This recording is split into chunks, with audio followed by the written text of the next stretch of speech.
Welcome back to Lesson 2, Know What You Want.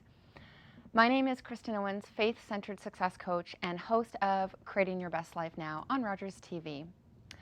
So how did you do with Lesson 1? Take action. If you haven't already watched Lesson 1, please do so now as these lessons build upon one another. Taking responsibility is really the first thing to creating a life that you love and having it all. It is also the most difficult because it requires you to audit yourself. It is truly worth it in the end, but you got to do the work. My question for you is, do you know what you want? A quote from Ben Stein says this: "The indispensable first step is getting the things you want out of life is this: decide what you want." You need to decide what you want.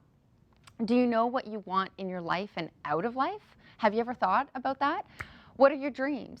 You may have forgotten them simply because you've stopped dreaming. I will tell you that deep down they are there. You just have to look and you just have to ask yourself the questions.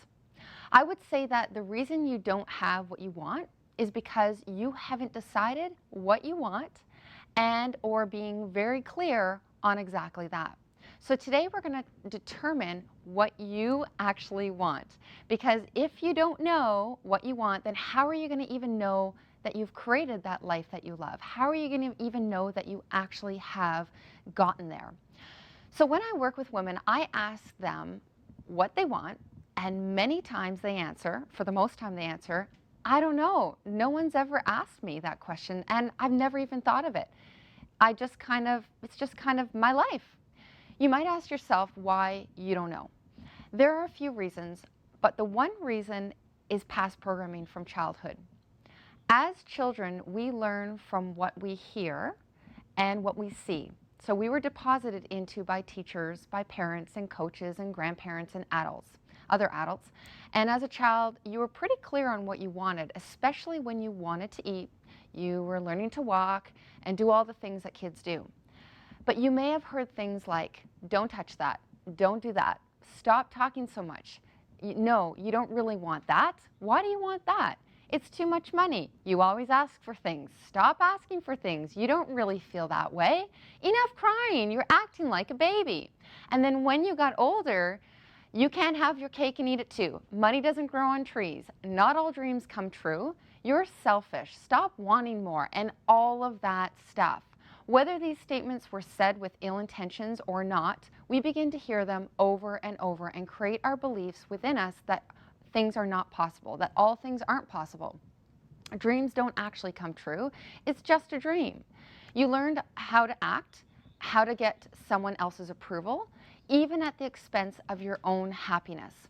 We began living someone else's dream, and we put our dreams on a shelf, whether it was from the past programming or because we failed and decided that what we wanted wasn't that important anyways, or that it wasn't possible for me.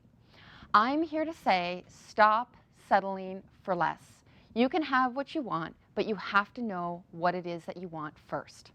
So, to take back your power and create the life that you desire, which will require you to stop thinking or saying that you don't matter, your dreams don't matter, you don't care, ask yourself, if I don't care, what would I want? Or if I did care, what would I want? If I did matter, what would I want?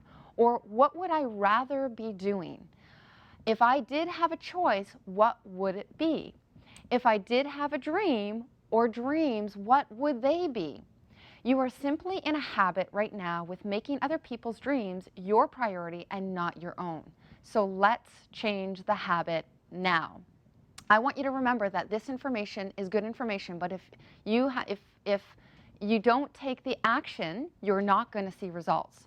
So that is what we're doing right now in this lesson, is we're going to take the action, and every week after. So the first thing we're going to do is we're going to make a list of what it is that you want. Take a piece of paper. On the left-hand side of the paper, you're going to actually have a column, and that column is what you don't want anymore. Okay, be honest with yourself. No judgment. What is it that you don't want? Nobody's going to look at the list but you. Once you've filled out that side, and then on the right side, this other column, you're going to actually make a list of what it is that you do want. Now, a hint, is likely going to be the opposite of what you didn't want on the right side. Keep it really simple. This list will grow, but you've got to start somewhere. So just start. If it's 5 things, if it's 10 things, whatever it is, it's going to grow, but just start with what do you not want anymore. Now, once you have this list, decide on something that is the most important to you in changing or working on towards right now, and this will be your goal for the rest of the series. It could be around your income, your weight, your relationships. You decide, but you got to decide. I want you to determine where you want to go. Be clear on what and where, and never worry about the how, just what you want. Create your vision. I want you to sit down and begin to think about what you want around what you've determined above in the list. I want you to draw in how you feel, like write it out. How do you feel when you've achieved that goal? And what are you hearing? What are the sounds that are involved in it actually already happen? What do you see? How do you look? Do you have a smile, smaller clothes? You get to decide, so you got to create that story now instead of living the story that's not getting you to whatever it is that you desire in life. I want you to begin writing as if it's already happened to you. You create this vision before it's happened. Your brain works on images, so start imagining without any limit. You are the one that limits where you are in your life and where you go. If anything was possible, what story would you create for yourself? Go ahead, let loose, create it. No one will be reading except you. Now, once you've written this, until there is no more to write, I want you to keep it somewhere where you can read it daily, even twice a day. When you read something before you go to bed, your mind works on it, and it starts to think of ideas of how it can work for you and create in your life. Your unconscious mind is going to be working when you read it in the morning. First thing, that is going to allow you to draw in the necessary events to bring this story to pass in your life in the perfect timing. So those are the 2 action steps that I want you to do before lesson 3.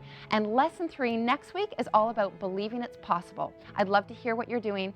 And so I look forward to see you next week.